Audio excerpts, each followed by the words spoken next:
All right. Well, welcome everybody. Kufar Akbar. Welcome to the last Crossing the Crescent discussion group on Sunday. Just as a reminder, the next time we come here, it'll be on Monday afternoon at 5 o'clock Central Standard Time. That would be 6 o'clock Eastern Standard Time. And then depending on where you are, I gave up long ago trying to get the West Coast and was it Mountain Time and then whatever Pacific Time straight because one of them doesn't change. They don't spring ahead or fall back, and the other one they're like 2 hours behind us, and then they're 1 hour. I don't even know. But accordingly, if you are in one of those time zones, go ahead and plan accordingly.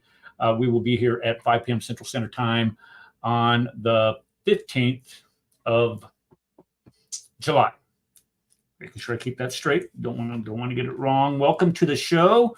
I hope everybody had a happy 4th of July. I wore my 4th of July obnoxiously loud shirt for this occasion to celebrate our country's independence from that British tyranny that was being imposed upon the so-called colonists who had drifted away from their mother nation. That's as a teacher, when you get to teach that every year as why the colonies rebelled, because they were no longer British. They were uniquely different. They were a continent, or not a continent, but a country or a area made up of immigrants from all kinds of different countries from Europe by this time. And they could no longer tolerate the impossible rules imposed upon them by one King George the Third, was it? I can't remember. There's so many of them. But anyway, I hope everybody had a safe 4th of July. If you ever watch some of the shenanigans that goes on with people and their pyrotechnic techniques, and blowing themselves up, that can be hours of quality entertainment. How stupid people are it never ceases to amaze me. It's not funny, but it is funny because we all do stupid things. And luckily, those that are here today have not been awarded that ultimate award known as the Darwin Award, being doing something so stupid that you remove yourself from the gene pool. Okay, enough of that. Today we're going to be going through a video by none other than the esteemed Yasir Qadhi. Now, everybody knows, probably everybody watching this show knows who Dr. Yasir Qadhi is. Yasir Qadhi is one of the most prominent Islamic spokespeople in the English-speaking world. I believe he's from Pakistan. I'm willing to be wrong about that. But he is a Ivy League educated man. Earned his PhD in, I don't even know what his PhD is, but he earned a PhD from an Ivy League school. So he's a very well respected and very well read and spoken man. And most people consider him a genteel Muslim, one that, as a matter of fact, somebody who I respect. I don't know how many of y'all respect him, but I respect James White. I disagree with him on a couple things, but I do have a lot of respect for his scholarship and a lot of the things that he talks about. But the one thing that I would disagree with him is he had a kumbaya moment with Yasir Qadhi. And he allowed Yasir Qadhi to do all kinds of dishonest dawah in his presence without challenging, and only to have like this ecumenical movement coming together of the two faiths without being discernibly disagreeable with one another. And Yasir Qadhi is also famous for that famous holes in the narrative shenanigan that him and Muhammad Hijabi did a number of years ago. I think it's been 3 years, maybe 4 years now. It's been quite a while, to where he said that there's a holes in the narrative. And he admitted that the Quran has not been perfectly preserved. He still claims it is the speech of Allah and that it can be trusted. And, you know, I'm one of these guys that actually wants the Quran to be perfectly preserved. I want Muslims to claim this. I want them to believe that the Quran is perfectly preserved. Because if they believe that the Quran is perfectly preserved, it's so much easier to argue against its credibility, saying, hey, if this is perfectly preserved, how can you say that he claims that the Pharaoh imposed the punishment of crucifixion upon people? You're going to say that that's perfectly preserved? How can you say that it says this? And so if it's perfectly preserved, you have all of these avenues in which to argue against it. But if there are changes to it, well, then, you know, you give them a little wiggle room there. They can say, hey, you know, there's been a change to this, when in fact they believe that otherwise. So Yasir Qadhi is this type of guy that is very well respected in a lot of circles. I see our friend Stephanie's here. Hi, Stephanie. I did get your email and I replied to it. If you check your email, what was I saying? He is very well respected among Muslims, and they trust him. Well, what we're going to do is we're going to go through a speech that he gave. I don't even know where he gave this. He gave it at the ICNA conference. It's the ICNA Convention 24. ICNA is the North American something. I can't remember. Islamic Conference of North America. And I don't know what MAS means. Muslim Association of something. It's hard to say when they come up with these. What do they call them? They call them acronyms. There we go. Okay. So let's go ahead and jump into this. Let's go ahead and jump into this and see what he says. I have all kinds of notes now. You can see here. When I traveled to Kafiristan North to go to the 4th of July festivities this past week, it's 11-hour drive. It's a jaunt, 11 hours up and 11 hours back. So I spent some time with this video and jotting down quite a few notes, and I have a lot to say about this guy. I absolutely despise people like him who cling to this what's the word I'm looking at? He clings to this element of being legitimate and respected, and yet he's a scumbag in disguise. All right, let's go ahead and take a look and see what the good Yasir Qadhi has to say here. Where are we? Here we go.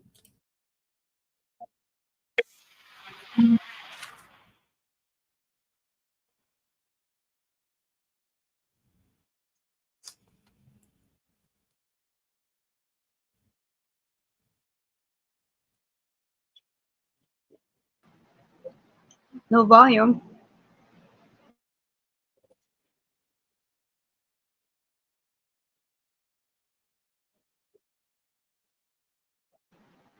There's no sound. What? What do you mean there's no sound? I don't hear him anything.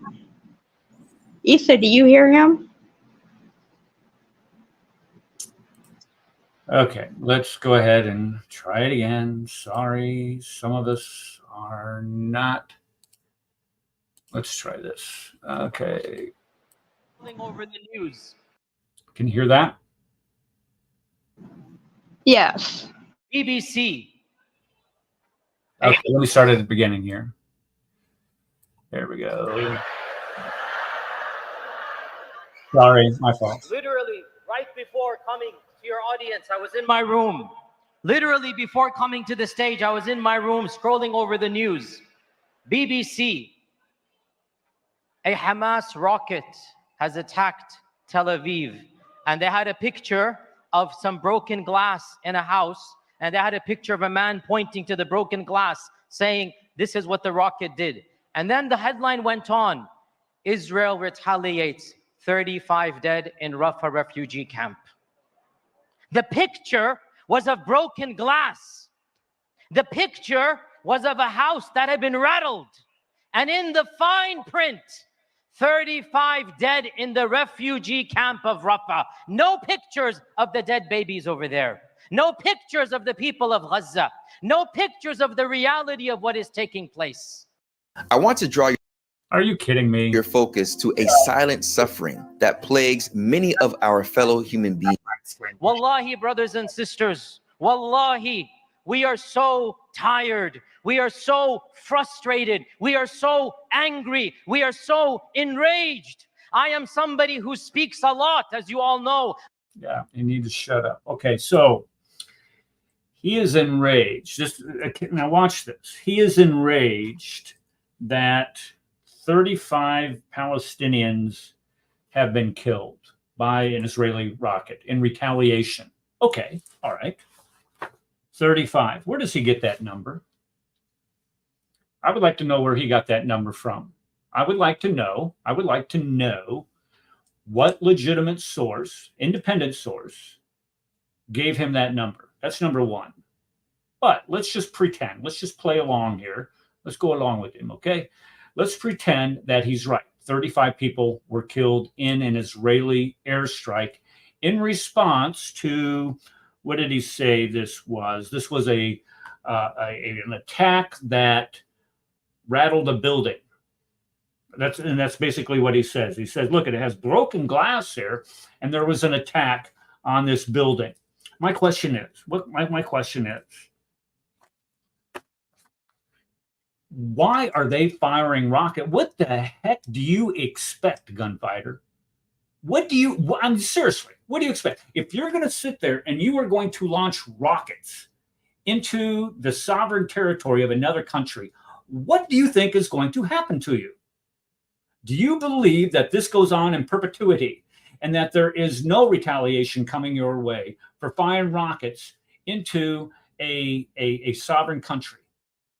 What? And you are, what was the word he used? That he said that he was enraged, he was outraged. He said, I'm outraged that nobody said anything about the 35 people. Who is firing the rockets to begin with? Where is your outrage when that happens? Also, on top of this, Israel is what? Israel is attacked like this on a daily basis.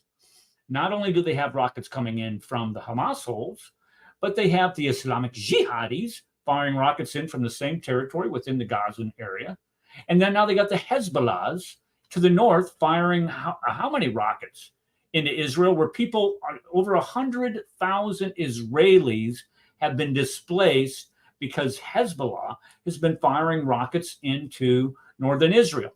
Where is Yasir Qadhi's outrage? Where is his outrage against those people firing these rockets in the first place?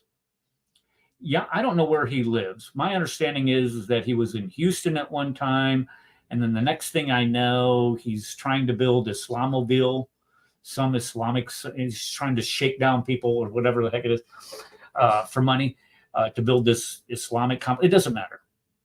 If people were firing rockets into his area, into where he lived, I would like to see what his reaction would be and see how enraged he would be for the retaliation of firing those rockets.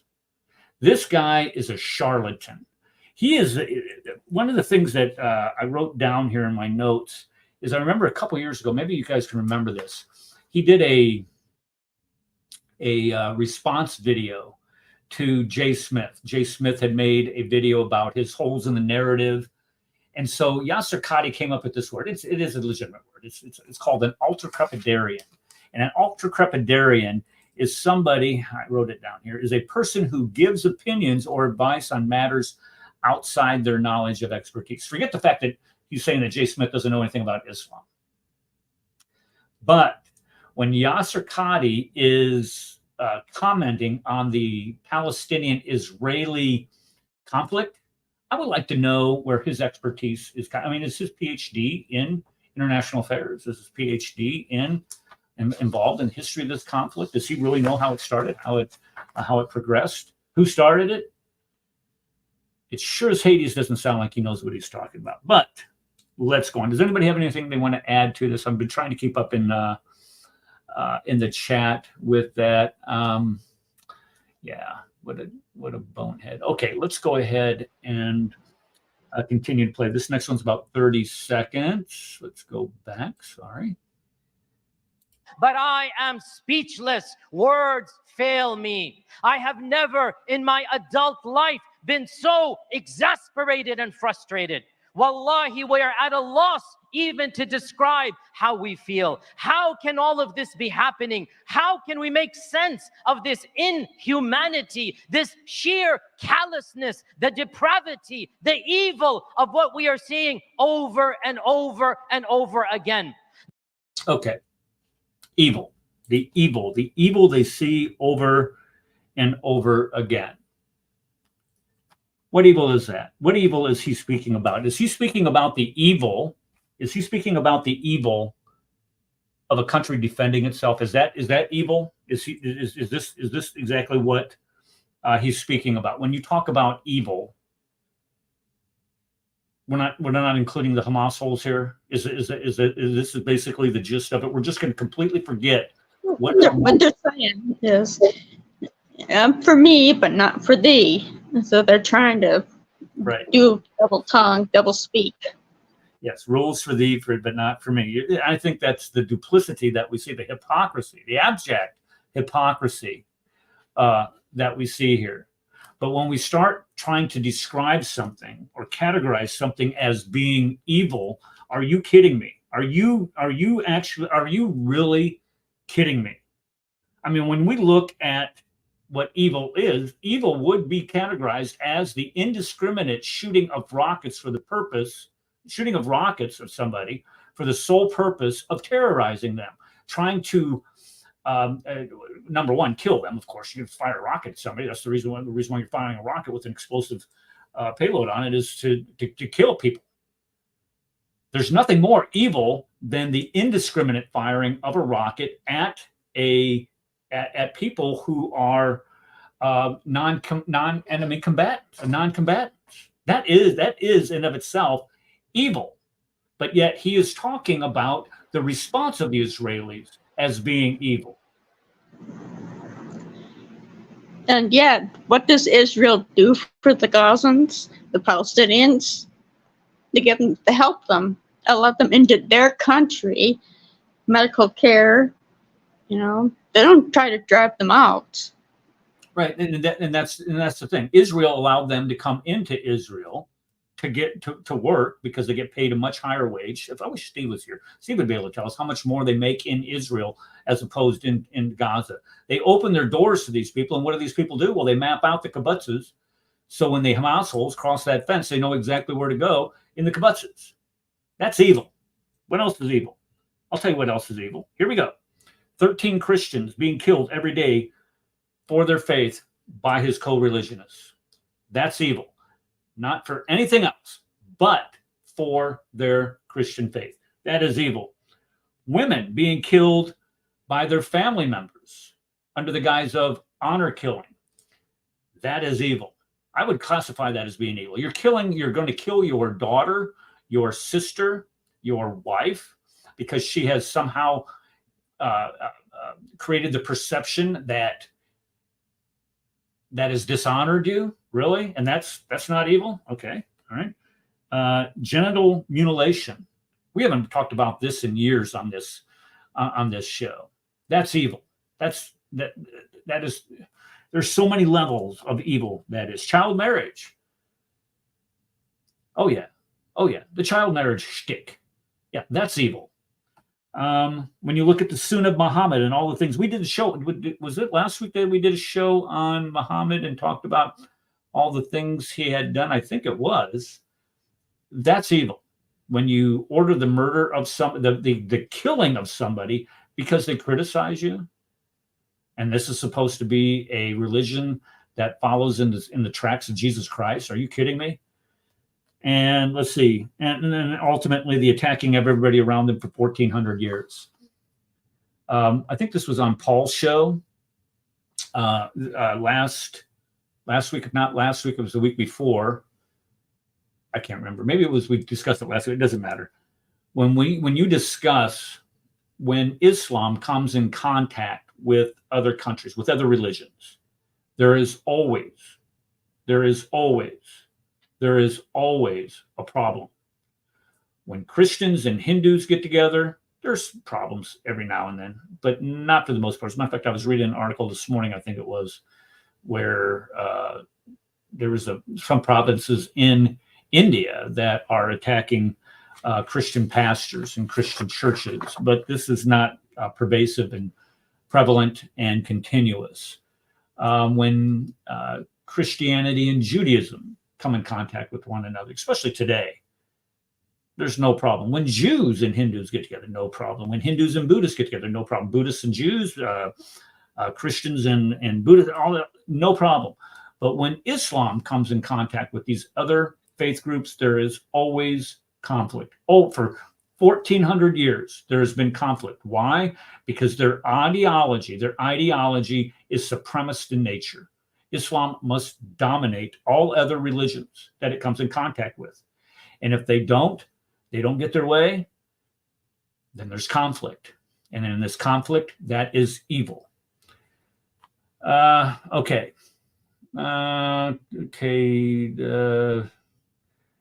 Okay, guys, don't bring your arguments to the show. Please be nice. Okay, let's listen to what else the Yasir Qadhi man has to say here. The cruelty does not have enough synonyms to describe what we are seeing. Wallahi, brothers and sisters, the fact of the matter is that it's not just the Palestinians and the Arabs and the Muslims that our politicians don't care about. It's their own American Muslim citizens. They couldn't care less about us. They couldn't care less about a significant percentage of their own country. You know what really... Okay, so he says a significant percentage of our own country, our Americans don't care about Muslim citizens, or I think he's referring to our leaders here.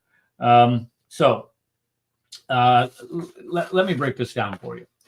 The United States, as of the last census and projections for growth, has 334 million people. That's a lot of people. And we probably have quite a bit more thanks to some of the border policies in the last... Bad joke. I'm not joking. That's not funny. But we have millions of more people because of the border policies in the last 3.5 years.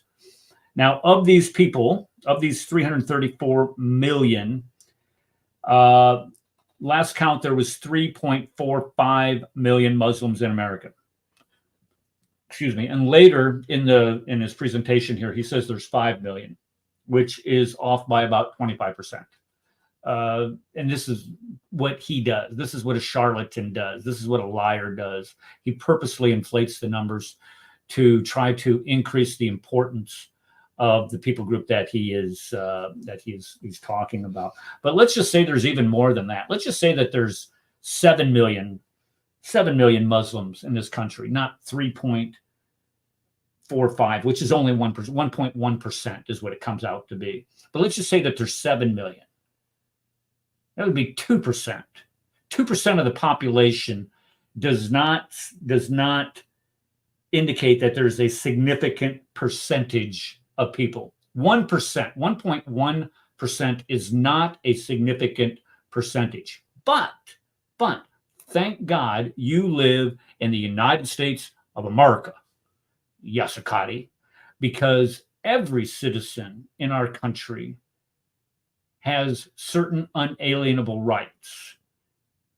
And this is what we call, in Western democracy, and in Islamic countries, you don't have these rights. Why? Because you follow a false god. But here in the United States, you have rights. As Muslims, as Buddhists, as Jews, as Christians, you have rights. And to say that Americans, we don't care about Muslim citizens, you can kiss off. I mean, really, seriously, kiss off. Go jump in a lake. These are the same people. Now, here's what I want to show here. These are the same people that have claimed that they want to see the Islamic flag flying over the White House. Who in here, in chat, I'm going to pose this to people in chat. Who in here, in chat, wants to see, and you don't have to be an American, I'm not going to make that a requirement. Who in here in the chat wants to see the Christian flag flying over the White House? Who wants to see that? Who wants to see the Christian flag flying over the White House? Who wants to see that Christianity will become the official religion? Thank you, Karen. I appreciate that. Yeah. Nobody wants to see Christianity become the official religion, and we don't want to see a Christian flag flying over the White House. But yet, this same group of people that he says Americans don't care about insist that they want to see the Muslim flag flying over the White House. And yeah, Connie, you know, we have the American flag. Yes, Sharon, way to go. Okay. All right. So nobody wants to see that. And these are the ones that are constantly attacking our country's institutions, its value systems, its morals. Let's see here. And he says, we want to be heard. Well, all you do is attack the country that you're living in. After a while, people want to tell you, just shut up. No, nobody cares about your little grievances. I mean, care. I think care. This is an idea. And somebody, if has any talent, maybe they would like to do this, is develop a new poster for the Council on American Islamic Relations, CARE. Their new symbol ought to be Chicken Little. And I'm serious about that. Chicken Little. Remember Chicken Little? Chicken Little, where he says, the sky is falling. Or maybe it wasn't Chicken Little. It was the boy who cried wolf. Always complaining that the wolf is coming. Always saying that this is going to happen. But Chicken Little applied to it. It doesn't matter. Draw a meme of something like that, and I think it would be very applicable in this guy's case. But these are the same guys. Here's the same guys. Let's see here. Here are the same guys. I'm going to change gears here. Here are the same guys that are doing this. Now, which one do I need to play here? Show second and last one. Okay, so these are the same guys that we're to be listening to. Let me stop my screen and let me present this other one. Sorry. Yes, here we go. Okay, here are the same guys. This is what they're doing. Can you see this? This is what they're doing. Yes.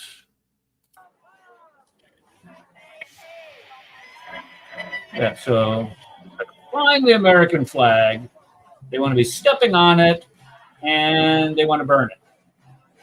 But these are the guys that we should be caring about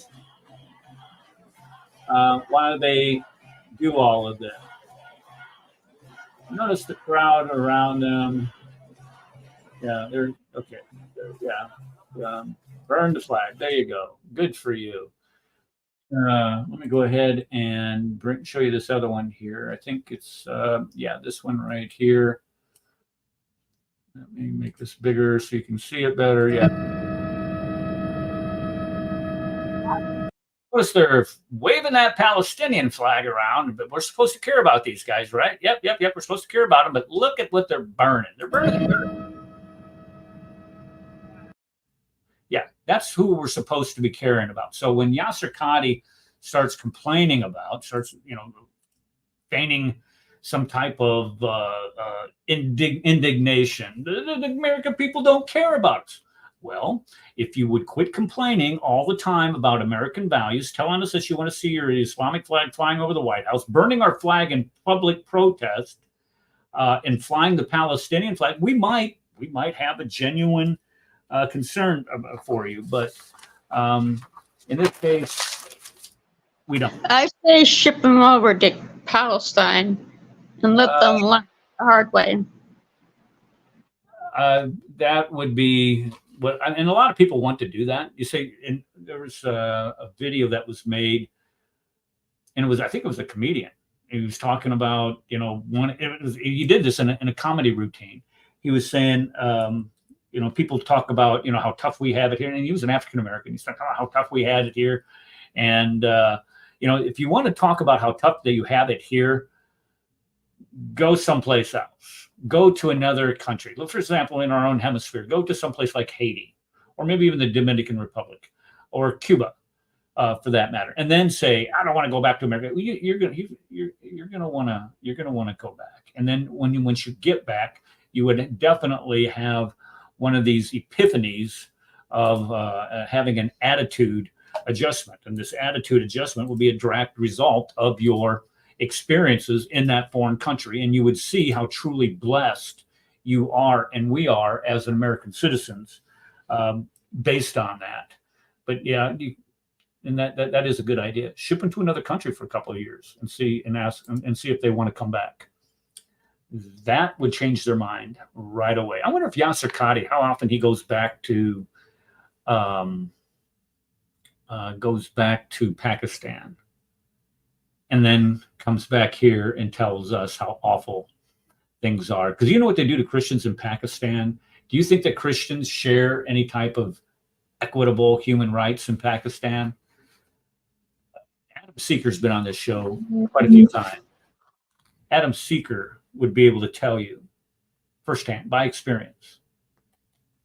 Or maybe go to Egypt. John Isaac has been on this show several times, and he's told us about his experiences growing up and living in Egypt. Yeah, and Steve was saying. Yeah, Steve. Yeah. Oh, yeah. Absolutely. Steve would be able to tell us what it's like to live in Gaza.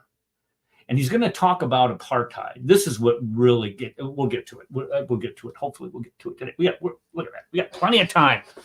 Last Sunday's show.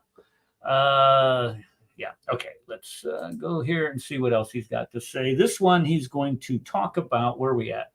We are at 2:10. Okay. He's going to talk about George Bush. Oh, here we go. You know what really, really astounds me? And I've lived through so many crises. I was an adult already when 9/11 happened. I was in my 20s. Okay. Never mind. Okay, I'm not going to say it. Just leave it alone.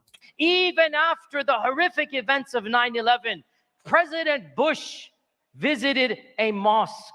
And at least in a token gesture, no matter how angry we were at him, at least a token gesture, he said, we care about the American Muslims. The American Muslims are not our enemy. It was a token gesture, but at least it showed something about real politics. You bring your people together. You show some leadership.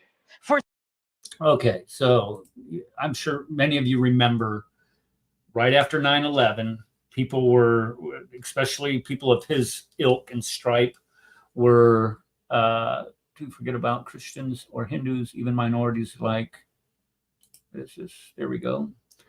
Shias suffer so much in Pakistan. Yep. Thank you, Ali, for that. Yep. Go back to Pakistan, Yasa, and tell us how bad America really is. Piece of garbage. Anyway, all right. So what he's talking about, remember, he's talking about George W. Bush. This is right after 9/11, and there was all this concern that Americans would retaliate against Muslim Americans in our country for, killing 3,000 Americans in one September morning, and they were all concerned about it, saying, "Oh no, Americans are going to retaliate. They're going to want some blood here. And rightly so. They're going to want some vengeance because we're just minding our own business, and all of a sudden, they knocked down, our twin towers, killing 2,900 people or 2,700 people. They flew an airplane into the Pentagon, killing all kinds of people. Flew another airplane into the ground. Luckily, they found out that it was being hijacked, and there was this great concern that there was going to be some type of retribution, some type of retaliation against Muslims in our country. So George Bush goes on national TV and says, Islam is peace. Now, keep in mind, when he's saying this, he's surrounded by those pieces of human garbage from CARE and its surrogates. They're liars, they're thieves, they've stolen money from UNRWA. And they support the Hamas rapists, baby killers, and burners of women and children alive. This is CARE that supports all of this today. These are the same people that were surrounded George Bush and told him, "Sir, you need," or probably didn't call him sir, Kafir. You need to say this if you want to make your point. Yasir Qadhi wants the leader of the free world, and granted, Joe Biden probably couldn't remember 2 lines to put them together anyway, so why even bother? But let's pretend that he can. He wants the leader of the free world to lie to the American people. Again, because Islam doesn't mean peace. It means submission. It doesn't mean peace. And that's what they had George Bush say. Memory serves me correctly. And if we really look at this, I mean, if we look at this, is Islam peace? Does that mean peace? Issa, why are you here twice? Did one of your connections drop out? Are you twice as important than all of us? I guess he was having a problem earlier. Is that what he said? Okay, and that's fine. He said that's it. Okay, maybe you just. All right. What was I saying about this? Okay, so Islam is it peace? Okay, then you're going to have to explain. And I went in and just checked why there have been 45,528 attacks in the name of Allah, Muhammad, and Islam since September 11th, 2001. That's from thereligionofpeace.org, I believe is the name of the website. Maybe it's com, doesn't matter. But they keep track of that, been keeping track of that for the past 20 plus years. So does he want other people to lie? Is that what he's saying here?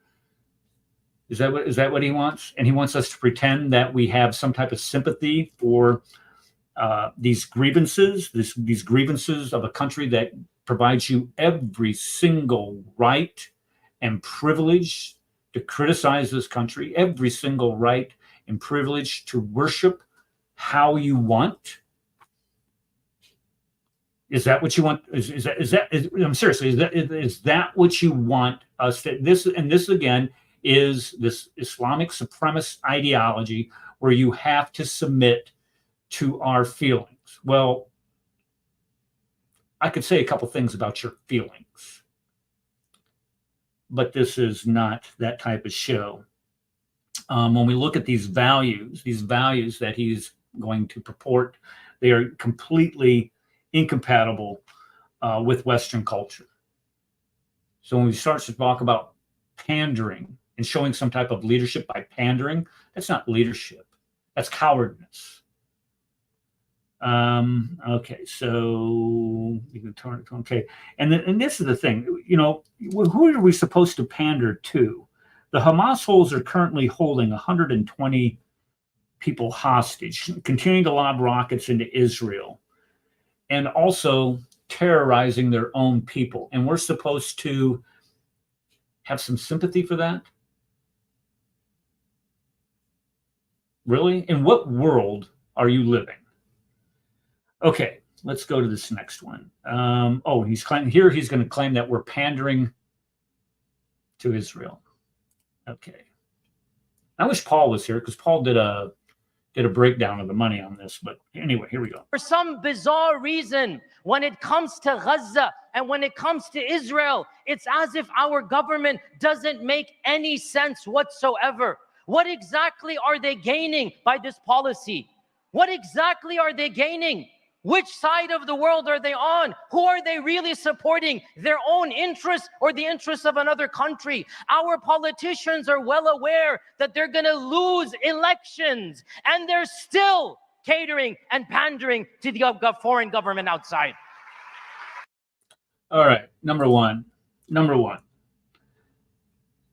By supporting Israel, nobody is going to lose an election. Well, maybe if you were in Ilhan Omar or Ilhan, I married my brother Omar's district, maybe. If you were in, what did I write about? Rashida, what did I say here? Rashida, okay, or in Rashida Tlaib. Rashida, we are going to impeach that MFer and the Rashida who snivelled and whined when the Israelis wouldn't give her a visa to come into Israel so she could go to the territories and gin up hatred and resentment, more hatred and resentment for the Israelis to leave. That might be the only districts within the United States that might have an effect, but it's not going to have an effect. And also, let's point out the fact that nobody is going to support evil. If you are supporting Hamas, you are indeed supporting evil, and a bunch of cowards, by the way. They're evil.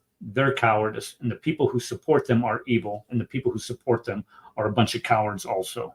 All of them. Yes, all of them. Do you mind if I say something quickly? I'm sorry, I don't mean to interject. No, go ahead. I think my problem, and this is a problem I have in any situation. One thing to know something about me is I'm a free speech activist. I think it's so important, and it's a fundamental right. I don't care what your religion is. I don't care what you believe, but we need to have free speech, right? So having free speech, some people want to silence free speech, and they're like saying, okay, well, you can't attack my tradition. You can't attack my space. You can't attack what I believe. And I'm a victim for that. And I'm like, no, you have the rights that everybody else has. You have to have that space. So you need to be able to be critiqued, because we have the marketplace of ideas. And I think this is an important thing. So if your ideas are not good, then you have a right for your ideas to be challenged. And I think that we see some folks here who don't want to engage in this. They said, no, my speech is special. My beliefs are special and they're protected. Well, in the United States, that's not how it works. And I think that that's just something that needs to be considered in this kind of conversation, if you know what I mean. Yeah, absolutely. And here's where I agree 100% with you. They will not accept the same rights and privileges they enjoy in our country. We call this hypocrisy. As in Islamic, they will not accept those same rights being exercised in Islamic countries, but yet they want to come from those same countries to a country where it is allowed, and then try to enforce or impose upon us their medieval culture. That's what it is. It's medieval. When you no longer allow people to speak their mind, just like you were saying, having freedom of speech, freedom of ideas, engage in an open and honest dialogue. When you don't allow that, and you spend all of your time attacking people who do provide a criticism of your religion, as calling them Islamophobes, then that is the antithesis of democracy. That is the antithesis of Western culture. I was going to add one thing to what he is saying, because he's saying that we're pandering to Israel and losing elections. Look, these people in Gaza, and we've shown this several times on this show, several times. I don't know how many different clips we've shown where they train their children from the time that they can barely speak to hate Jews. Not Israel, Jews, where they want to kill Jews. They teach their kids to kill Jews. We showed the last week or the week before the little summer camps they had. It was the one that we've talked about, where it was Quran vacations.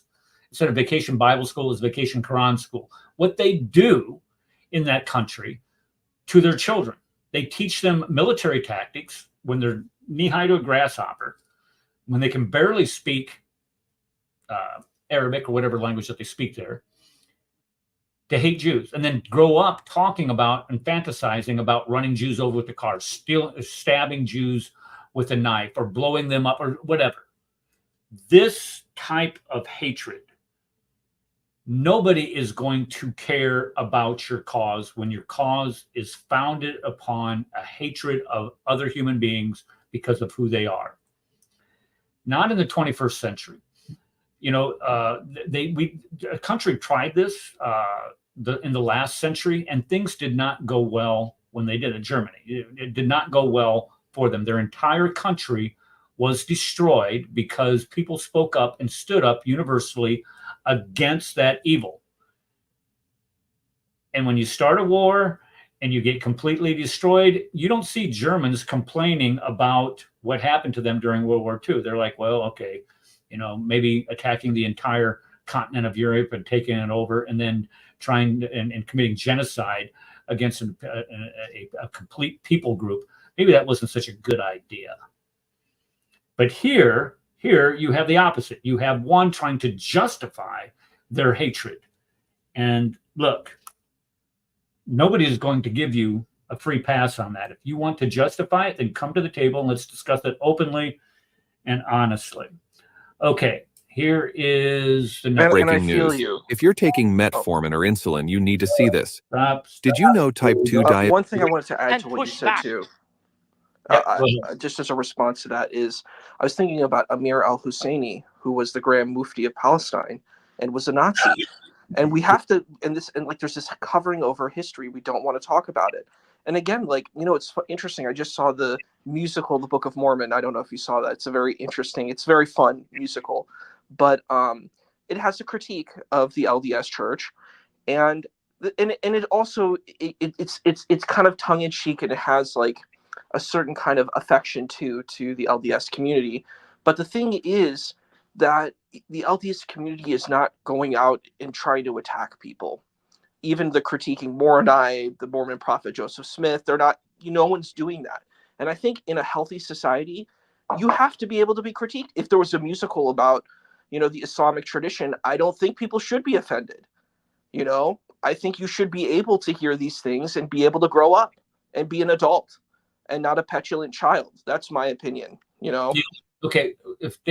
So if somebody makes a movie, whether it's a musical or not, that is critical of Islam, are you saying that Muslims should not be offended by that? I 100% don't think so. I think if you're an adult and you're a mature person, you see movies all the time that make fun of Christianity. I'm sure they exist, and you're like, okay, they exist. You're like, that's not my Jesus, so I don't care.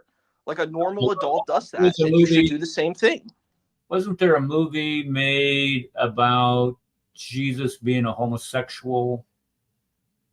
Wasn't there a movie made like that at some point in time? I'm not sure. I'm not sure if there was, but I mean, like there's Jesus Christ Superstar. There's The Last Temptation of Christ. There's all kinds of movies. There we go. The Last Temptation of Christ. Yes. Okay.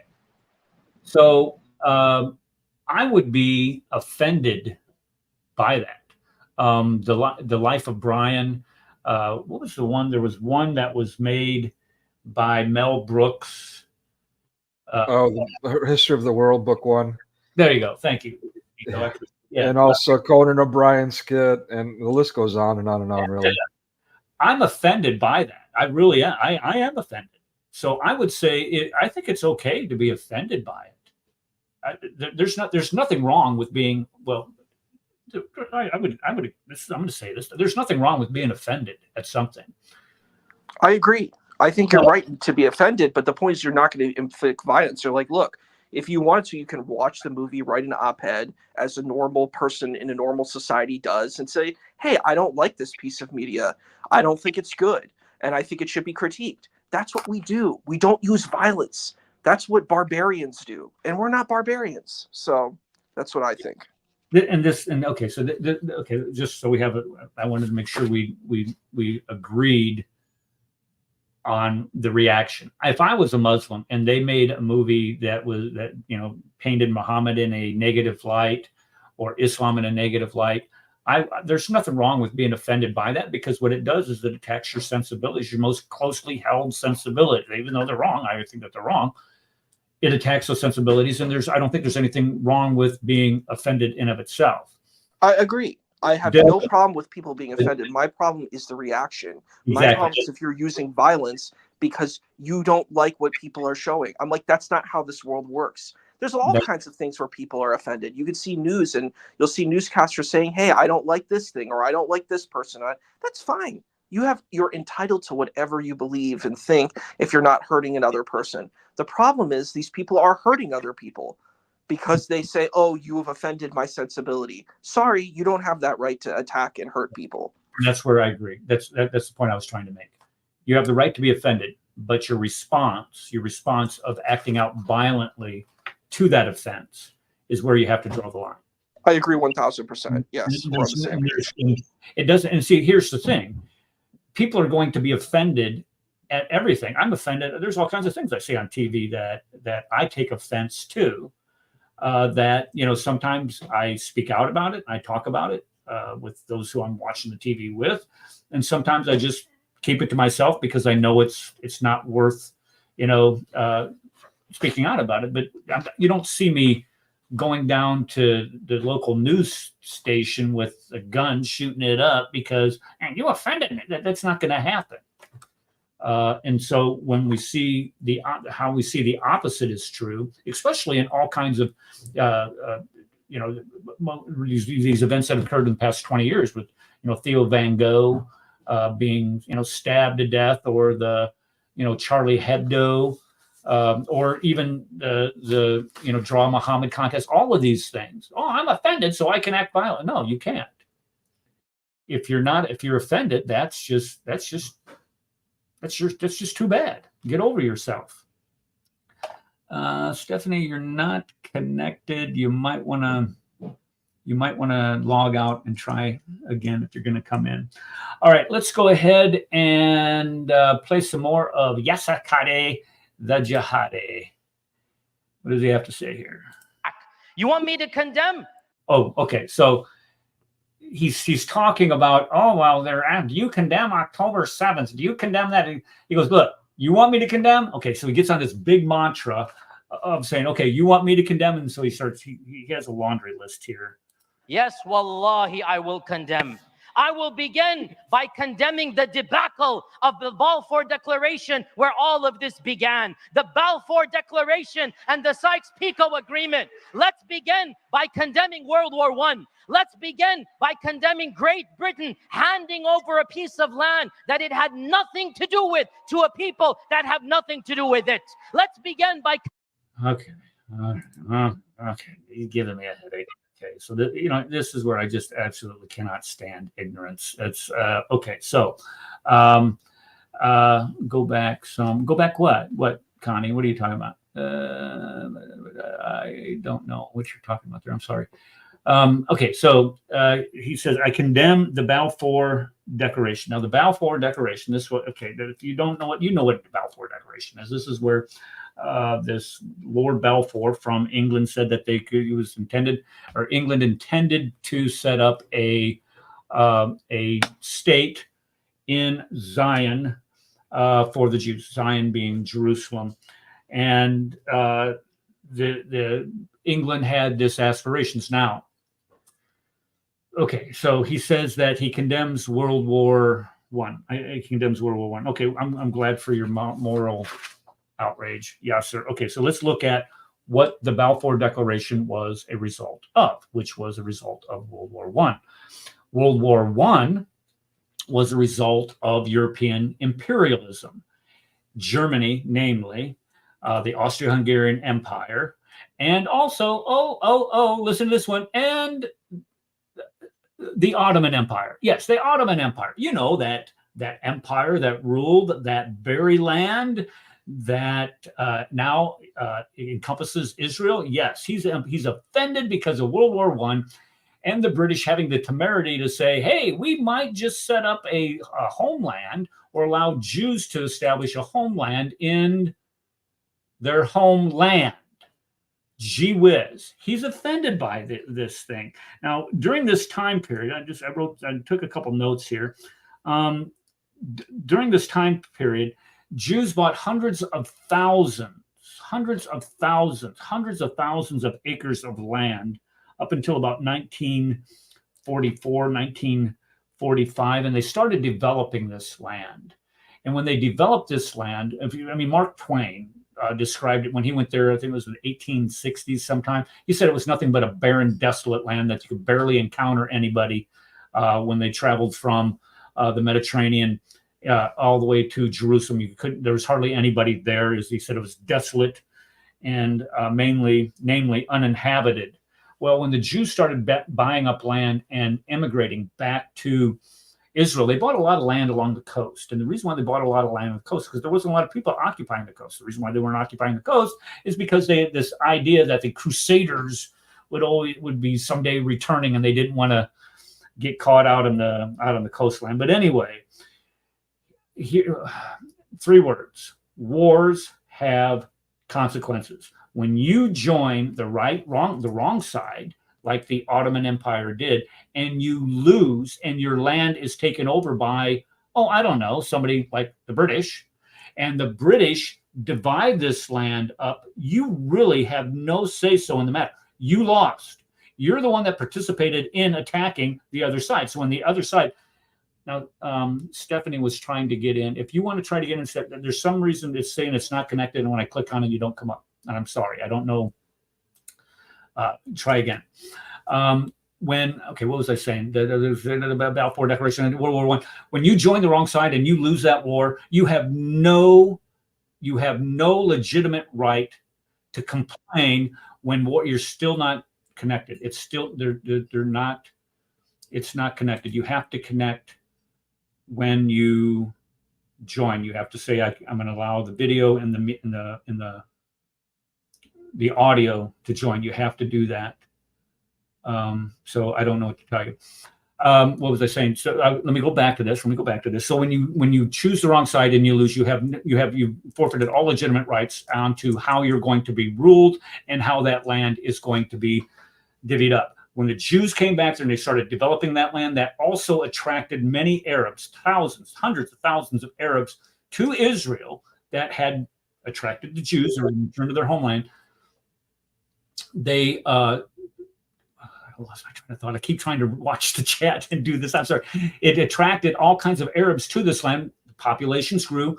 So when Israel declared its independence in 1948, you had all kinds of recent Arab immigrants to that land.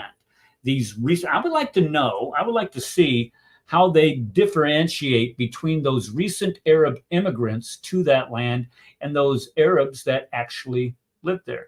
The majority of that land was owned by large landowners. So when we start talking about, I have a right to get my land back, well, you didn't own it to begin with. You were just renting it. So there's all kinds of factors that come into this argument, but Yasir Qadhi does not want to talk about that. Let's see here. The British mandate. When you lose, you have no right to getting the land back. For an example, when you lose in 1967, you attack Israel in 1967, and you attack from the Sinai.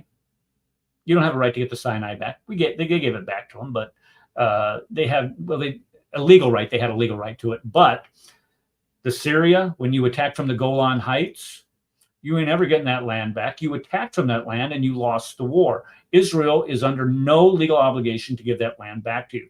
And the country of Jordan, let's just revisit this just for a second here. The country of Jordan, despite the fact that the UN petitioned everything up to the Jordan River for the country of Israel, Jordan just occupied that land with no authority. So from 1948 to 1967, Jordan illegitimately occupied that land. So when they attacked Israel from what they call the West Bank of what? The west side of the Jordan River, named by the country Jordan. A lot of people don't know this. They attacked Israel from that land. So when they attack Israel from that land and Israel captures it from you, what right does Jordan have to that land? Can you say zero? Yes, zero right. Those people that are in that land, you have zero right to that land, and you can be expelled from that land. So please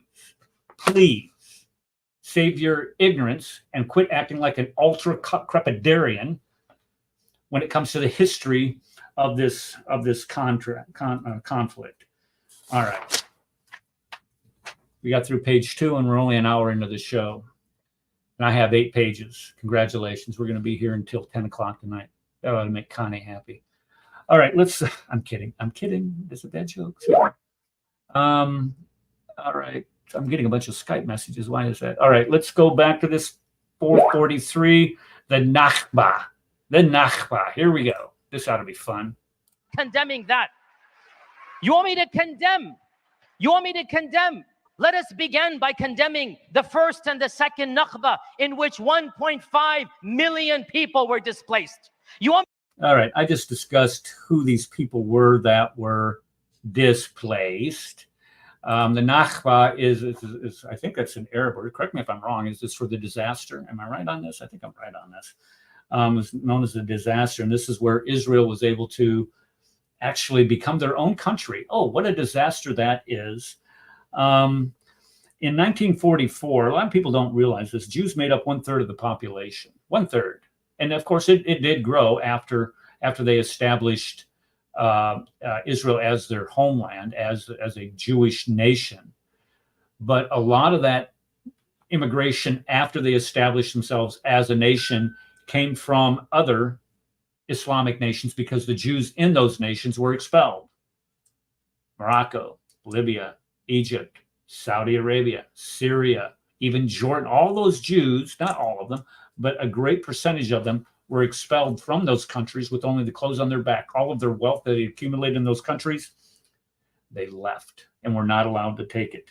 So when he says that this was a disaster, it could have, you could say that it was a disaster for the Arabs because they obviously do not know how to gauge in military maneuvers. They attacked seven Arab countries attacked Syria, Iraq, Jordan, Egypt.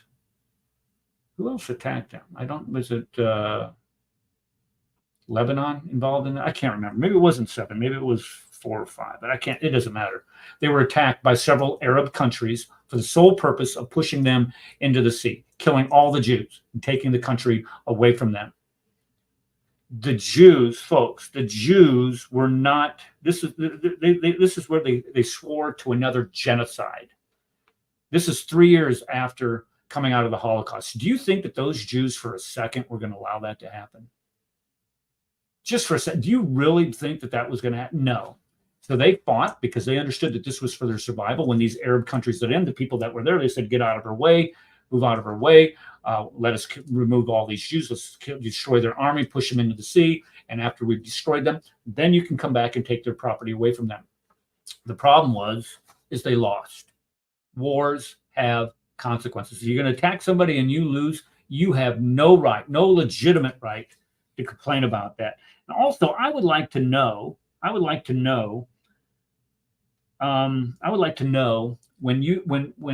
after these wars and people are displaced, what country is required to maintain those people who were displaced in their country in perpetuity? Does anybody know which country that is? Israel. Israel is the only country in the history of warfare that is required by the international community to maintain that population of those people who were displaced during that war. They were attacked, folks, and these people were displaced. And I'm going to talk about that here in a minute. Okay, so let's go ahead. Is there anything else that I want to talk about there? No. Okay, so let's carry on. Yasir Qadhi. You want me to condemn genocides and massacres? Let us begin by condemning the massacres that Israel perpetrated against Palestine, beginning with Deir Yassin in 1947, where hundreds of bodies were filled up in the well of Deir Yassin. Okay. This is a lie. As a matter of fact, there's a book out there called The Massacre That Never Happened. The Massacre That Never Happened. This book exposes this myth about this massacre. This is a common tactic used by people like Yasir Qadhi. They will take something that is called a massacre, some unauthorized, some what's the word I'm looking for? There's where you go in and you kill people arbitrarily.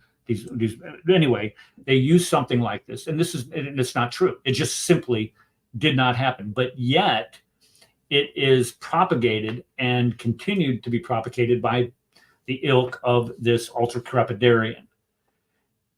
This massacre, along with let's see here. Do you guys remember during the Second Intifada? I think it was. There's that picture of father and his son. They're caught in the middle of this crossfire, and as they're caught in the middle of this crossfire, the father and the son, it was between Israeli IDF soldiers and I don't know if it's Hamas soldiers or who it was. The father and the son are shot and killed, and they use this as a rallying cry to attack Jews because they're innocent people caught in the crossfire. These innocent people were killed. Well, that turned out to be a lie. It wasn't the IDF that killed them. It was their own soldiers that killed them. They ended up proving that. So this one iconic picture. As a matter of fact, when I was in Baghdad, we pulled up in front of a bar. I'm sure they didn't sell alcoholic beverage, but they had this mural painted on the side of this bar of that incident. I can't remember what it was called, but what's this? A white hate group? What's this? Oh, is this a white hate group? Oh, no. If you want to come on, Muzone, how do you pronounce that? Doesn't matter. I put the StreamYard link at the top. I don't like Yasir. What is this? I don't like, what is that? Like some of this rubbish. Same with Christians and Jews whom disregard the extremist views of each religion. I'm assuming you're disregarding the. Okay, I'm just asking, not being a con. Okay. Okay. Anyway, what was I saying? The Jenin massacre in 2002, when they said, "Oh, the IDF came in and massacred this entire town here," that ended up being a lie. The Gazan hospital, you remember this, where the Islamic Jihad lobbed a rocket towards Israel and it fell short and landed in the parking lot of this hospital. And the same group of people that are given Yasir Qadhi this number of 35 people killed because they retaliated over shooting and breaking a window or whatever. The same people that gave him those numbers gave the world this number, where 500 people were killed. It turned out that 500 people were not killed. It turned out that it was only there's 20 or so people. There's quite a few people that were killed, but it wasn't an Israeli rocket. It was an Islamic Jihad rocket. But yet they condemned Israel for this, saying that this was their fault. And this could also be like there was dozens of Gazans that were burned to death a couple weeks ago, because this is what the story was. Again, here's the story, Yasir, that the IDF targeted some high-ranking Hamas holes and killed them, and then in the process ended up the explosion caused the burning down of all these tents and killed 30. How many were killed? I'm not exactly sure how many Hamas holes or how many Gazans were killed, but they weren't killed because of the explosion itself. They were killed because these Hamas hole high-ranking individuals were storing weapons and caches of weapons in the civilian area, and yet the IDF gets blamed. So you go ahead and keep your condemnation. Oh, I'm going to condemn the massacre at Deir Hassin, which wasn't a massacre. And again, these are lies being told by liars like Yasir Qadhi. It's disgusting. Okay, so let's go to the next one. What time is it? Yeah, we can do this one. Here we go. You want me to condemn hostages? Let's begin by condemning 15,000 Palestinians held without trial, without any fair representation in Israeli prisons. Let's begin by condemning them. All right. So let's talk number one, the hostages. He's asked to condemn the taking of women, children, elderly people hostage and holding them in these terror dungeons in Gaza. And he doesn't. He says, no, what about, you know, this whataboutism that always comes out of these people that are being held are called enemy combatants, and they have no rights under the Geneva Convention. They're enemy combatants. I don't know if Yasir understands the difference between a prisoner of war and an enemy combatant. This is like Khalid Sheikh Mohammed, the KSM, the genius, the planner of 9/11. Do you want us to let him go? Do you want these people who engage in the planning and attacking of IDF soldiers, are they just supposed to let them go because they're not getting a fair trial or they don't have representation? What are they gonna do when you let them go? Are they gonna go back to Gaza and be nice boys and girls? Is that what you're saying, Yasir Qadhi? What's Israel supposed to do with these people? And of the 15,000 that he cited, 25%, it's 25% of them that have not been formally charged or given representation. Okay, that's still what, 3,000? No, 4,000, and around anyway, 3,500 to 4,000. That's still quite a few, but these people are engaging in activities where they are either directly attacking, providing direct support to those attacks. What else did I look on there? The supporting, let's see, supporting, they were caught on the battlefield, attacking, preparing to attack, or supporting those who attack the IDF. That's who these people are.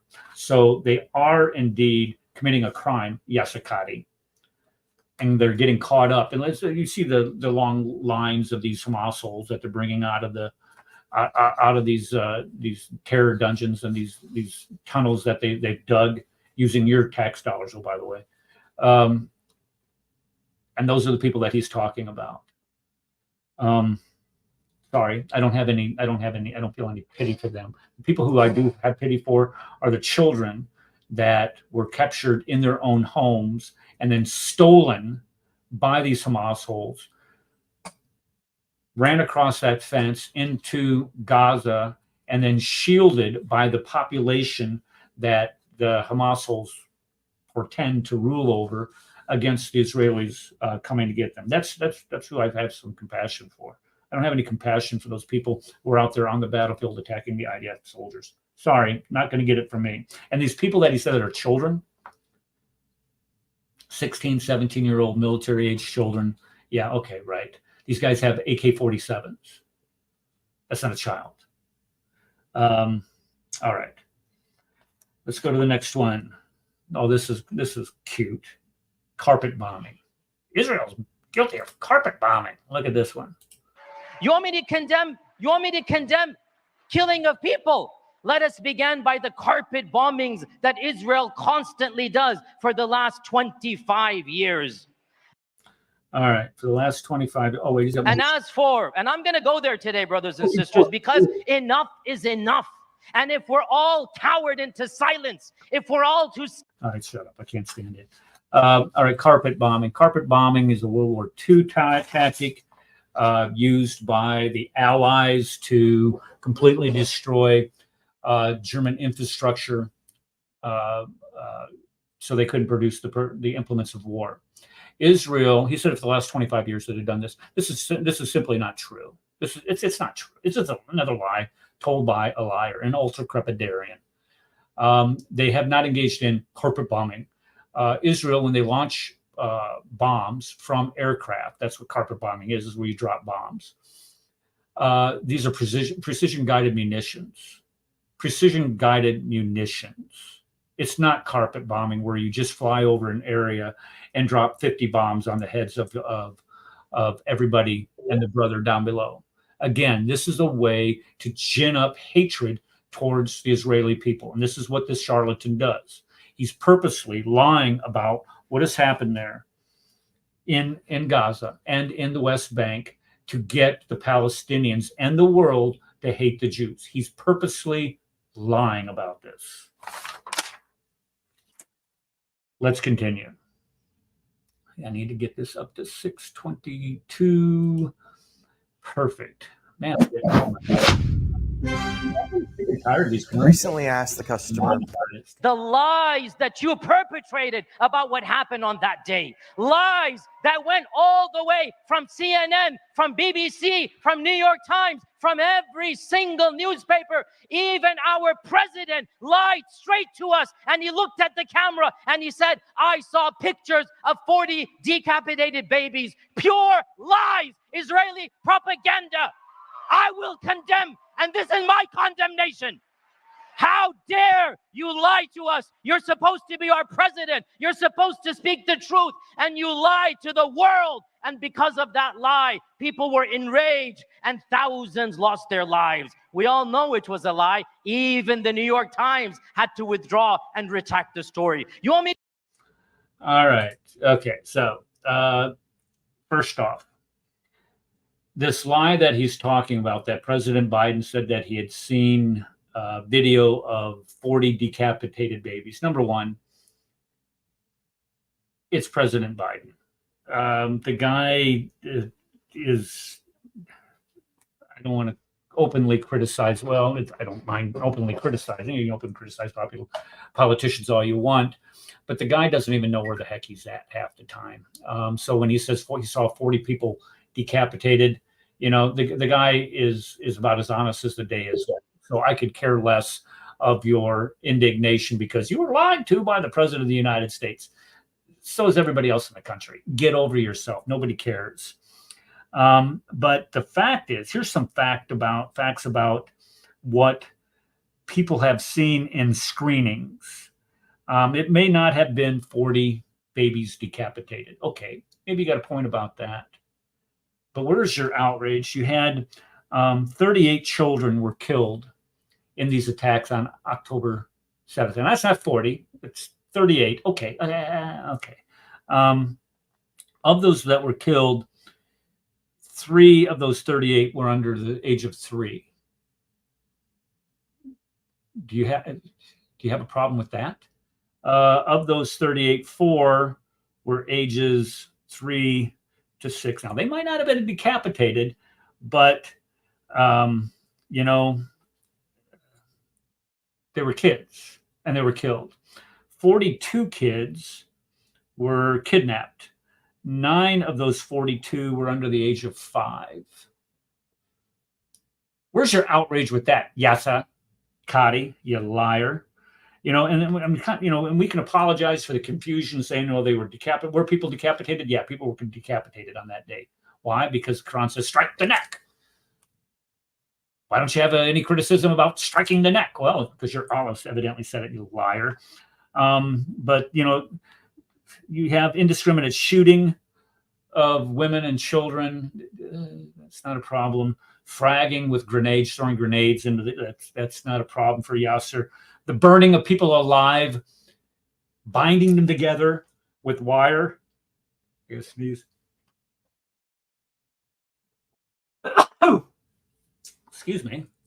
That's not a problem, Yasir. Binding people together with wire and then setting them on fire. Not a problem. They didn't decapitate them. They just burned them alive. That's okay. So when you keep the depravity and the savageness of these Hamasicals on the back burner out of your indignation being lied to by Joe Biden, I just don't, forgive me for calling you a flippin' liar. You're a piece of garbage is what you are. And then he gets all upset because the truth is coming out about this. Okay, this is the biggest one that I really have. This is the one that if you want, what is this? But burning Palestinian babies. Who's burning Palestinian babies alive? Who's doing this? Who's this? What is this? Who's burning this? Is the IDF going up and rounding Palestinian babies up and tying them to their mothers and then setting their pouring petrol over them and then setting them on fire? Is that what's happening? Is that I don't know, Kessler? Is that what's happening over there? Maybe you can help us out with that one.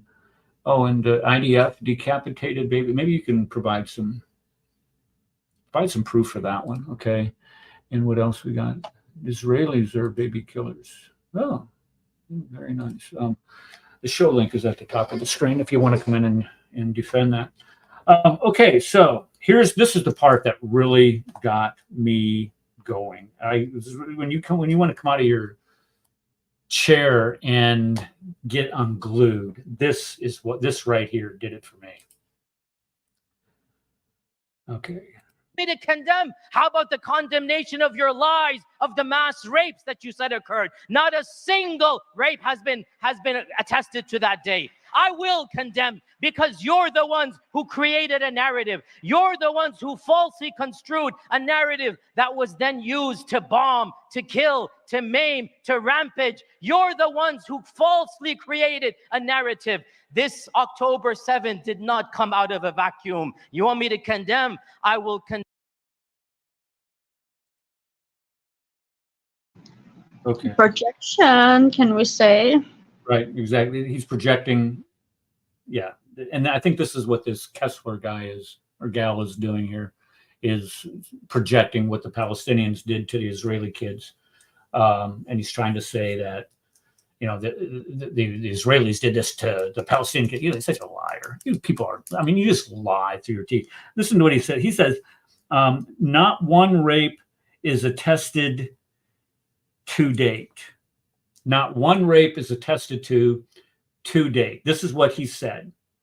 These rapes, these mass rapes that were perpetrated against Israeli women at that music festival and throughout the kibbutzes, that never happened. This guy is a flipping liar. I would call him some of the most coarse. When I was watching this, I was calling him some of the most coarse words. I'm sorry for admitting that, but the anger. This is the same. This is the same type of logic that is used to deny the Holocaust. If you are going to allow people to deny that these rapes happened, you might as well just deny the Holocaust also. Because this is the same line of reasoning. All right, we don't have anything on film. We didn't see anything. Nobody saw anything. We don't. You're just like monkey see, monkey do. You know, we never heard anything. Really? So let me just. Okay, so you're saying that the testimony of the women who were raped, not only during the attacks, but also while they're in captivity, didn't happen. They're all lying, you know. And Yasir, I would like to see the Me Too movement come after this ultra crepidarian. This didn't happen, really, Yasir Qadhi? All these women are lying. The ones that were raped. What about the ones that were the eyewitnesses of this? They're lying eyes, Yasir. Nobody saw anything. They're all making it up. Nobody ever saw this. What about the testimony of the Hamas holes? Themselves. I went back and there was a video clip that I remember watching, and there was a series of other interviews where people, and I didn't have time to pull it up at the beginning of the show, but there was a series of other interviews where these Hamas holes, when they were captured by the Israeli IDF, they were interviewed and they were asked about this. So here you have an IDF interviewing this. Let's see here. I'm gonna play it. Okay, let me reload this. I want to reload this. And this is where the IDF can I make this bigger? I want to make sure you see this. Bigger. Okay, so here he is giving, okay. يوسخوا فيهم يعني ينيلوهم كلمة بس هذيك. وليش اخذوا الولاد الصغار الاطفال؟ عشان يسخنوهم. ايش بدهم يسووا لهم؟ يتوسخوا معهم، ايش يعني؟ شو معناته يتوسخوا؟ احكي. بديش احكي يعني انا احكي للبنات يعني. مزبوط. شو بدهم يسووا لهم؟ يوسخوا فيهم يعني ينيلوهم كلمة بس هذيك. وليش اخذوا الولاد الصغار الاطفال؟ عشان يسخنوهم. ايش بدهم يسووا لهم؟ يتوسخوا معهم، ايش يعني؟ شو معناته؟ Let me stop that. Your own Hamas co-religionist is sitting there saying that we wanted to dirty up the women. Why did you take them? Why did you take the women and the babies? To rape them. So you have the testimony of the women. Didn't happen. You have the testimony of the eyewitness. Didn't happen. And then you have the people who actually did this. Didn't happen. You also have the physical evidence, you know, the women who were actually raped. They have physical evidence of this. They also have the desecrated bodies of these women where they were. I'm not going to talk about it. Yeah, I think I don't know how far you can talk about these things on YouTube anymore. But this is the one that really chapped my hide. To come out and deny that these rapes did not happen. These were all a fabrication. He said, not one rape is attested to. That's his exact words. and we're supposed to believe them. This guy is supposed to have some sort of credibility. I mean, this is an Ivy League educated man, received the highest credentialing that you possibly can receive from an Ivy League school, and he's saying that this didn't happen. Yasir would make a great Holocaust denier. And if you get in those circles that people run in, I'm sure he would be a very popular spokesman for them. And his speeches would be high in demand to deny the Holocaust, because this is the same exact garbage and tactics that those Holocaust deniers use. Oh, this one, I mean, and you know, look at what they're doing. They're doing nothing but following the Sunnah. Let me read some of the Sunnah of Muhammad from the Quran itself. It says in 4:24, and all married women are forbidden. You cannot touch married women. That's adultery. They're forbidden unto you, except, hold on, whoa, wait a second. All married women are except who? Except those captives whom your right hand possesses. You can't touch married women unless they're your captives. Hold on.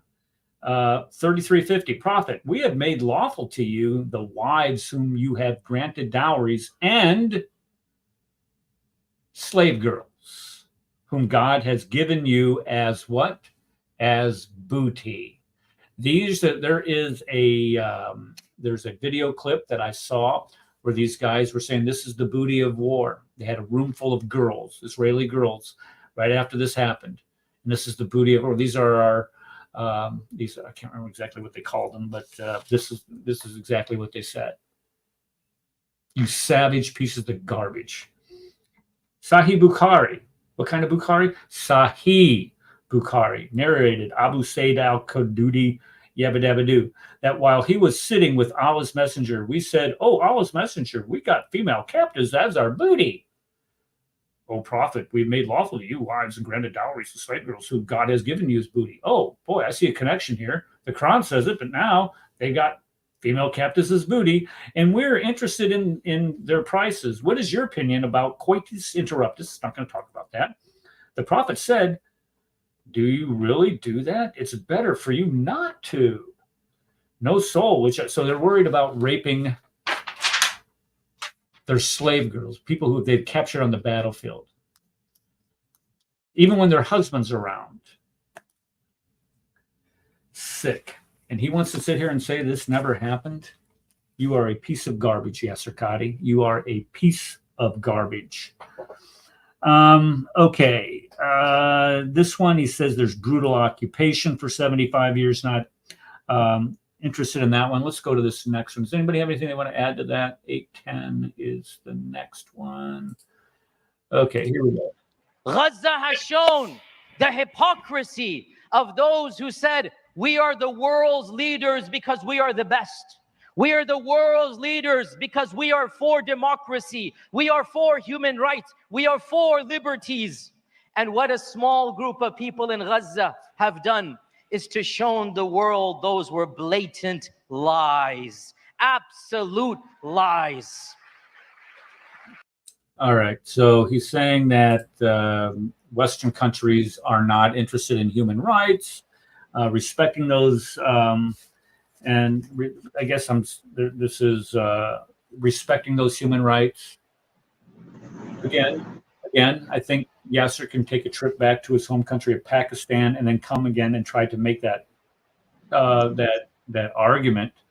I'm going to point out, in case anybody missed it, Islam claims that the Muslims are the best at preachers. Yes. And what are Jews? But Yasir is trying to say they're not. Yeah, and what are Christians and Jews in the 98 states? We're the worst of creatures. Thank you very much. Right, yeah. And if we're the worst of creatures, what can you do to the worst of creatures? Well, ask the Nazis. That'll tell you what they can do to the worst of people who are not human beings. You can do whatever you want to them. That's why they dehumanize Jews.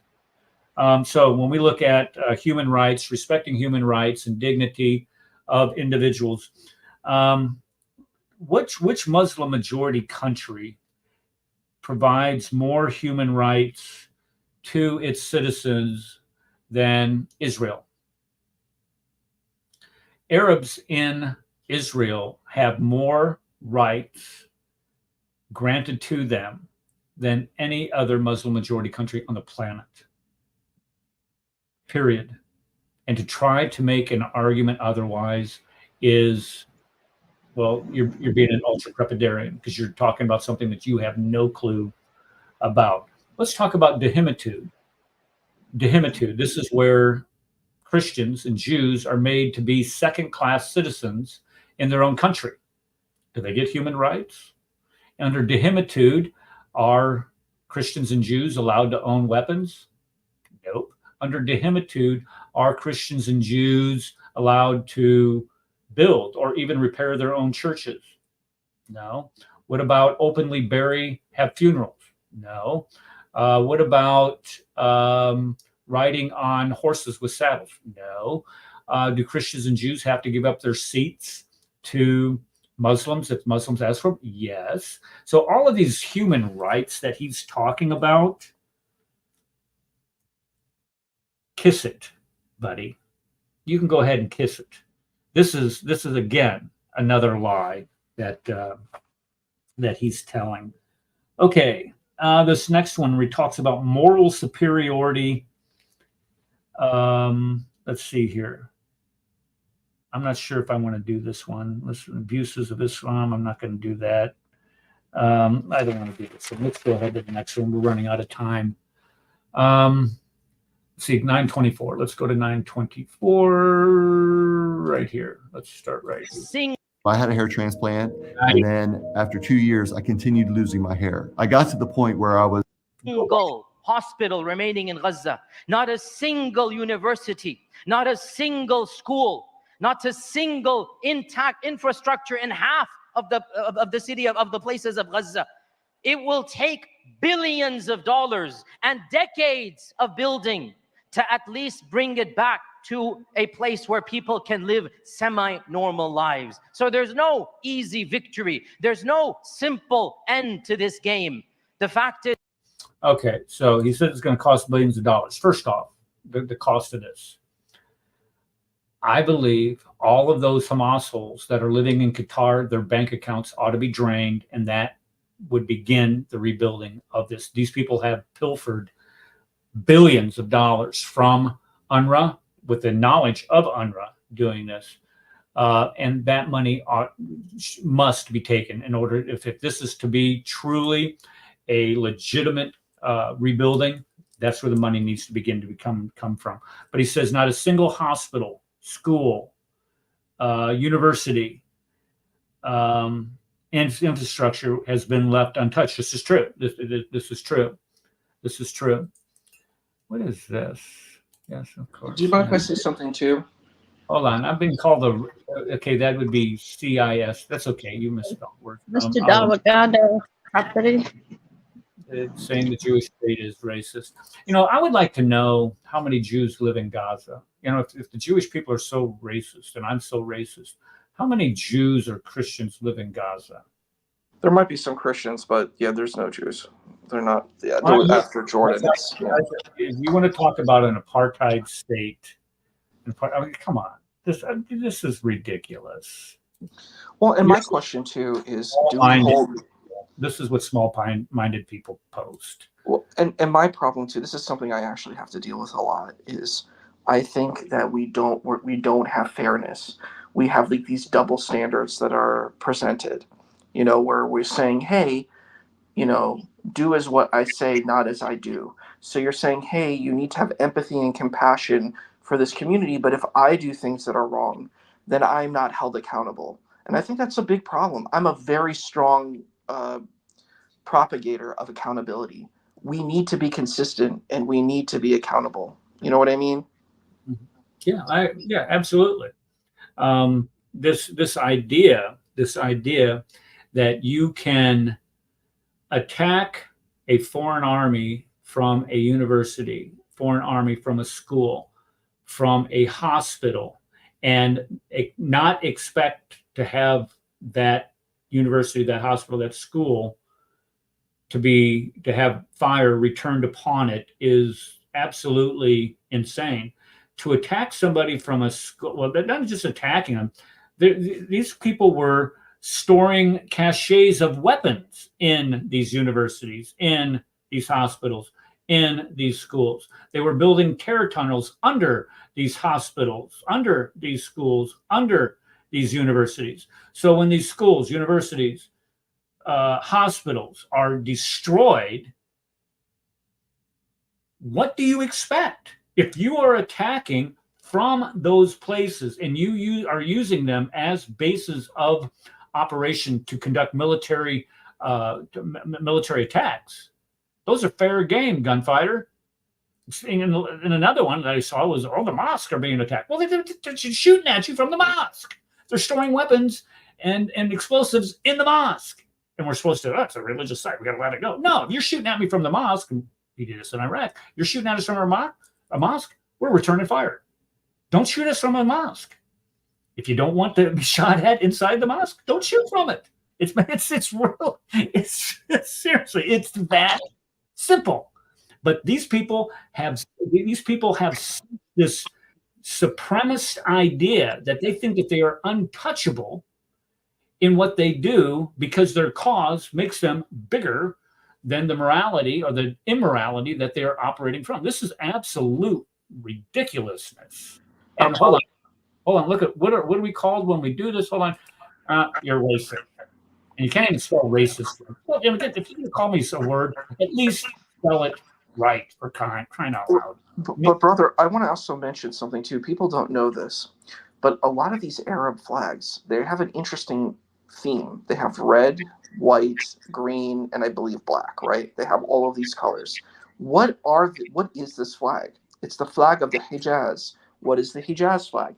It is an opposition against the Ottoman Empire. It's the Arab Revolt. What is the Arab Revolt? It is an Arab revolt against the Ottoman Empire. So it's really interesting because you have these flags that are saying, hey, we want to overthrow other Muslims. Actually, the most successful, whatever you think about the Ottoman Empire with its problems, it was the most successful Islamic empire. None of these Arab fiefdoms even come close. Their corruption, all these Arab nations had a much better life under the Ottoman Empire than they do under their own fiefdoms. These Arab nations are not doing very well. They're having a lot of problems. They have a lot of difficulty, and they're not making it. The only Arab nations that are successful is just from oil money. But without the oil money, the Arab nations are not successful. And it's interesting that they have this flag that says, we are revolting against the Caliph. They're revolting against the Caliph, which I think is a really interesting thing to hear. So there's not a lot of internal critique. And this is my point. I think we really need to be accountable. So if Ala ad-Din is taking this position where he's like, look, I think, I disagree with Benjamin Netanyahu. I disagree with the Likud party. I think that they're wrong. Fine. Okay. And then you also say, well, Hamas is wrong. You take some kind of neutral, consistent position. I'm not saying that's exactly the right way to look at it, but what I'm saying is it's a consistent position and it's an honest position. But when you're just saying, oh yeah, they're all bad and we're all good, how can you trust that position? There's no nuance. There's no deeper thought process. It's just, I'm right, you're wrong. And I find that to be just grotesque. Why should we listen to that? And you say, well, the Jewish state is racist. You want to say Israel is a racist state. Okay, well, what about Pakistan? Are we going to talk about Pakistan? No one wants to talk about Pakistan. That is apartheid. Pakistan is an apartheid country. What happens to Christians in Pakistan? Don't want to talk about it. What happens to Muslim minorities? What happens to Ismaili? What happens to Ahmadiyya? What happens to Ithna Ashri? What happens to Sikhs? What happens to Hindus? We don't talk about it. Can they have positions of power in Pakistan? Can an Ahmadiyya even go to Mecca? They can't because their passport says they're not a Muslim. What happened? Can a Christian become the prime minister, become the president or the prime minister of Pakistan? They cannot. Is that apartheid? We don't talk about it. We don't talk about Pakistan's apartheid. I find that to be extremely disingenuous and dishonest, personally. Well, the Christians in Pakistan, as you mentioned, what did Adam Seeker said that they don't call them the street sweepers. These are the people who clean out the gutters. They clean out the crap, and it uses the crass word for human feces. when they refer to Christians. Christians are not allowed to hold positions of authority over Muslims in Pakistan in employment. For example, let's say you are, let's say you work at a grocery store. I don't know, and you cannot be a manager and have Muslims, stock shelves for you, or carry out groceries or whatever. You can't do that. Why? Because that would have Christians put in authority over Muslim, and you can't do that. So this is the ultimate example of apartheid. John Isaac talks about life similar type situations in Egypt. So anytime that you get into these Islamic countries, the way that they discriminate against Christians and Jews is exactly what he is bemoaning here. And the opposite is true of what is occurring. So when he starts talking about, well, they burned down these hospitals, they burned down these universities, they burned down these schools. Well, if you would not put explosives in those and store caches of weapons, and you would not shoot at IDF troops from those locations or hide hostages in those locations, nothing's going to happen to them. But the fact is that you're using them as locations to conduct your war. Look here! Holy crap! Dean, you have a lot of background noise. I brought you up on stage, so if you want to go ahead and state, where did you go? What did you do? I brought him up on stage. Maybe he didn't think that I'd bring him up on stage. And he's contacted me several times before that, saying how unfair this show is, that people in the chat treat him unfairly and call him names. Here's your opportunity, gunfighter. Come take your best shot.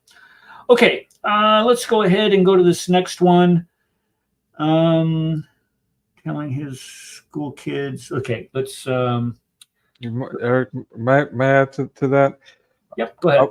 About the funding thing, it kind of brings up red flags. It almost seems like he's trying to get people to feel pity and call for more funding or more donations as reparations for war. It almost feels that way. It could be wrong, and I hope I'm wrong, but it begs the question of what happened. Again, this recent lawsuit with UNRWA, they're being sued by victims, 101 families, for $1 billion. That doesn't necessarily mean that they're guilty, but allegedly they are guilty.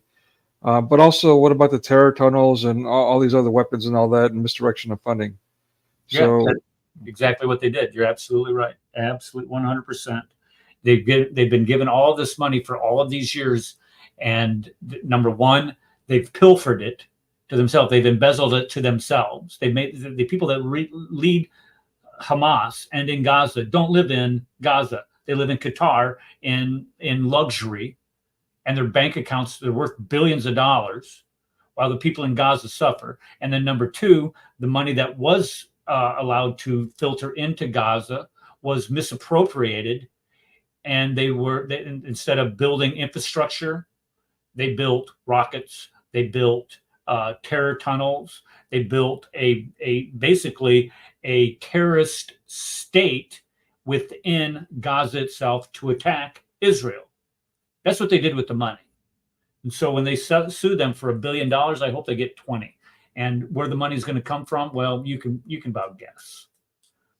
The sympathy afterwards is going to be, well, I don't have any sympathy for these people who supported Hamas. These people were in the streets when they brought those Jews in across that fence. These people are in the streets praising God for their victory. And now they're getting what they get for killing 1,200 Israelis. Now they want everybody to feel sorry for them. Sorry. When innocent people die, yeah, of course, you're going to have sympathy for that. But these people the majority of the people who were sitting there singing the praises of Hamas souls on that day, no, you got what you got. I think we have to challenge Hamas, and that's the problem. Like when I see a lot of these conversations, we just say, oh, Hamas is doing resistance. I said, excuse me, first and foremost, how did Hamas rise to power? No one wants to talk about that.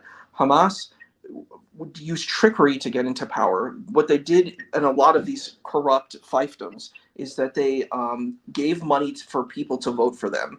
They didn't even win like a majority of the vote. They won 30%. They won a plurality of people who didn't even really, there wasn't even, it's not like our democracy where people actually, you know, there's a lot more people who vote. There's a much more representation of our population in the United States.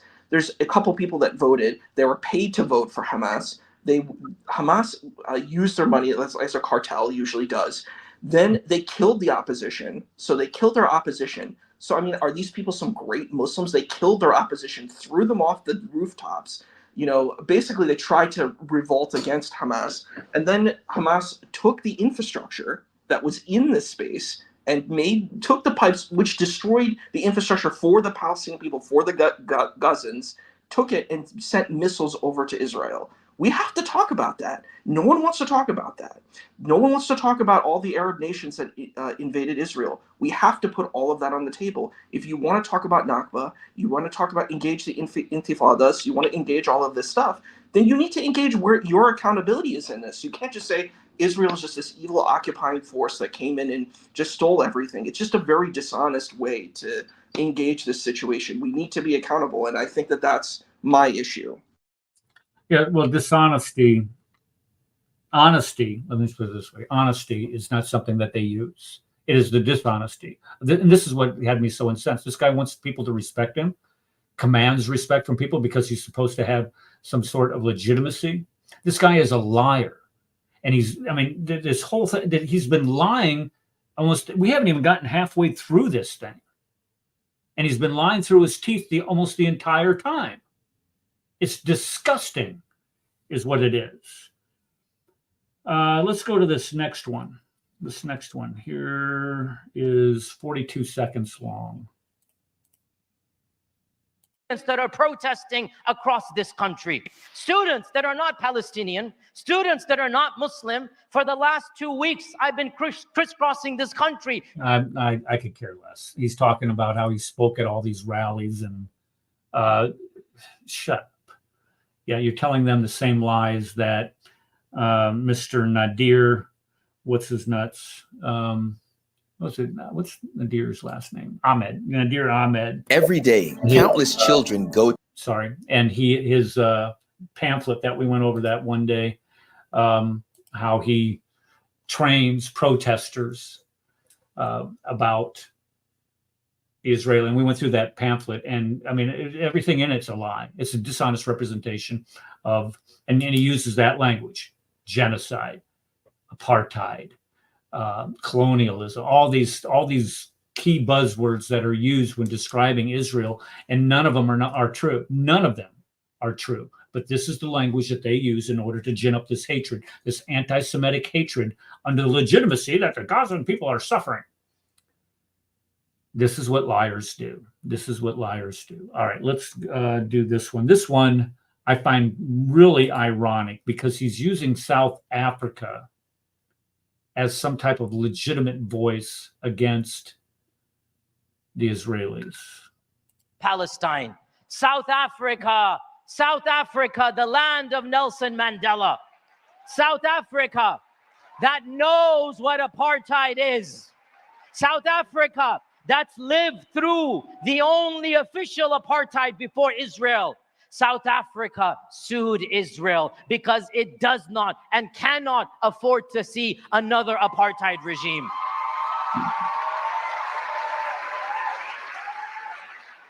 And not only, I don't know if you know this, but Nelson Mandela's grandson accepted Islam. He's a Muslim. He's named himself Muhammad, Nelson Mandela's grandson.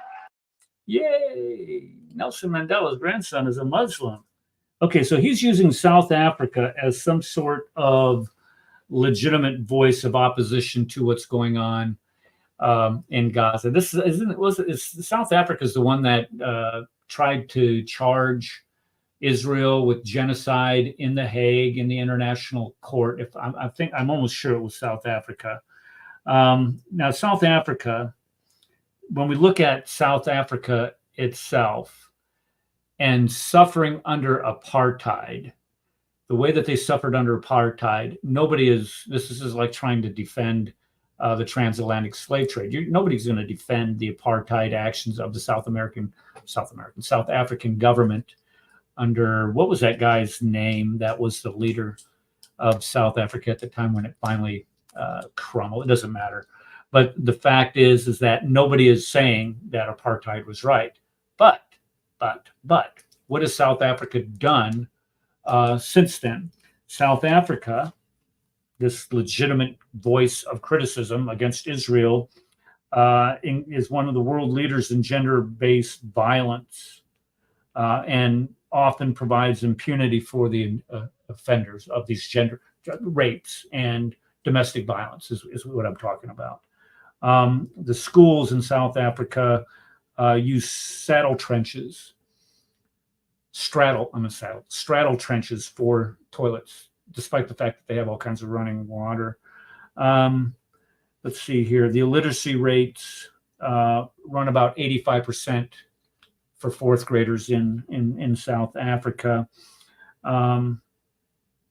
The amount of clean drinking water has actually declined in South Africa instead of increased, which is really weird, despite the fact of they have all these natural resources. South Africa has 32% unemployment. South Africa invited Vladimir Putin to speak in Johannesburg. Vladimir Putin. This is the government of South Africa inviting Vladimir Putin. Yeah, this is the voice that Yasir Qadhi said. But hey, Nelson Mandela's grandson, he converted Islam. That makes all the let's see here. They have rolling blackouts for electricity. They routinely commit violence against refugees, people who try to come to South Africa for a better life. People commit violence with impunity against these refugees. Police officers often use excessive force, violence, and death. Journalists are often persecuted and threatened for speaking out against the government. They openly have discriminatory practices against whites and Indians within the country itself. Reverse discrimination is always the good policy because they deserve it after all, right? So all of these things that South Africa, the voice that Yasir Qadhi uses for some reason to denounce Israel, is actually a country that has more problems than you could probably that you would want to shake a stick at. But yet there's supposed to be some type of legitimate voice, really, when all of these things and the repression of human rights within their own country exist, and you're going to speak out against Israel? Give me a break. But hey, Nelson Mandela's grandson converted to Islam, don't you see? I mean, that makes it all makes it all right. Am I correct on that? No, I'm not correct on that. It's a bunch of bunk. This guy is a lying piece of garbage. All right, let's fast forward to this next one, because he throws out this buzzword, don't you see? That, well, we didn't see this one coming. Apartheid. Israel's an apartheid state, don't you see?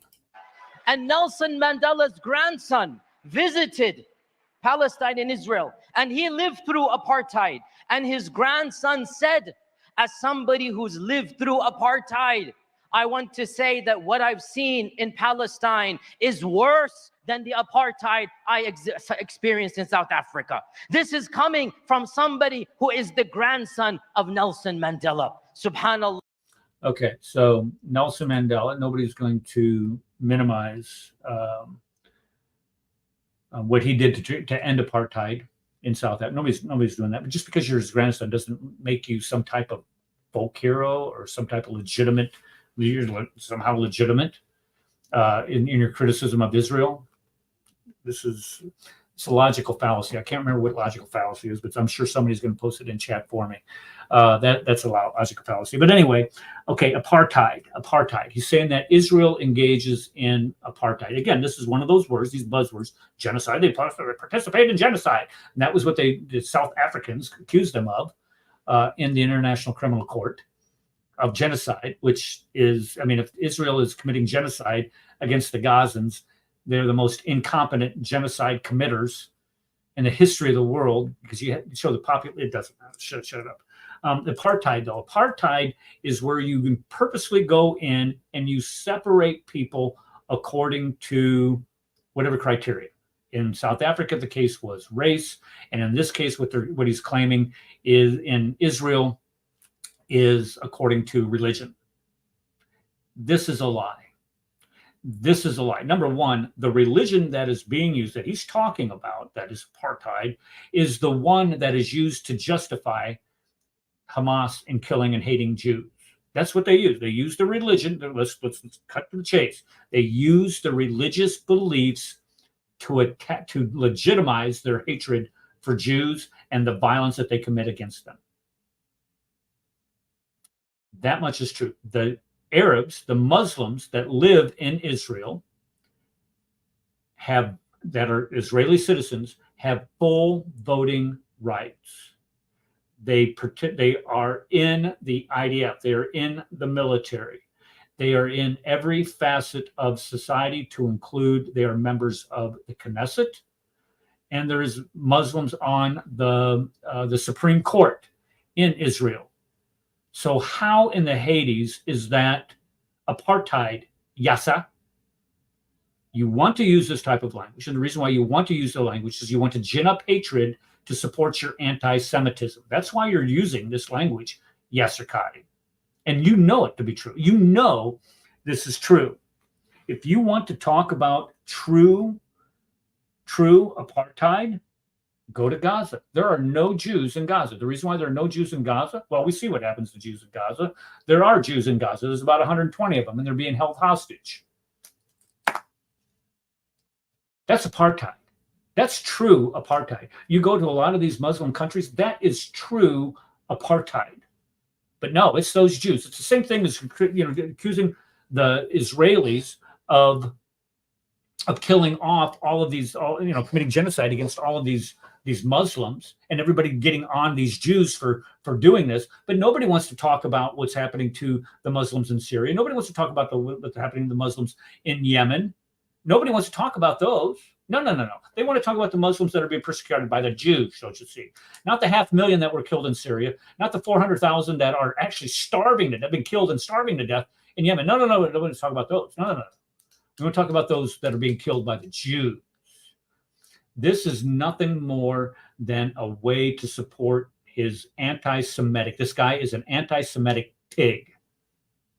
He's the swine of, where's Brad today? He's played my swine of the humankind mantra. I was going to go into some additional information on that, but I see I have run out of time. It is 6 bells. It is 6 o'clock. And so we have officially ended the Crossing the Crescent on its last Sunday show. Next week we are going to be here at 5 o'clock on Monday. Also, let me say this week I'm going to be going to the conference up in Ohio, in Lodi, Ohio, I think it is. Next week's show is probably going to deal with what is presented up there. I intend on taking copious notes, as I normally do when I attend conferences, and sharing them all with you. Everybody that has come today, I appreciate you coming in, giving us your attention. I hope you enjoyed the show. I hope that you have benefited from this exposure of this charlatan, Yasir Qadhi. This guy right here, this guy is a liar, and he is the one that is an ultra-crepidarian. And with that, I bid you adieu. Advanced student and specialist, that the standard narrative has holes. That's what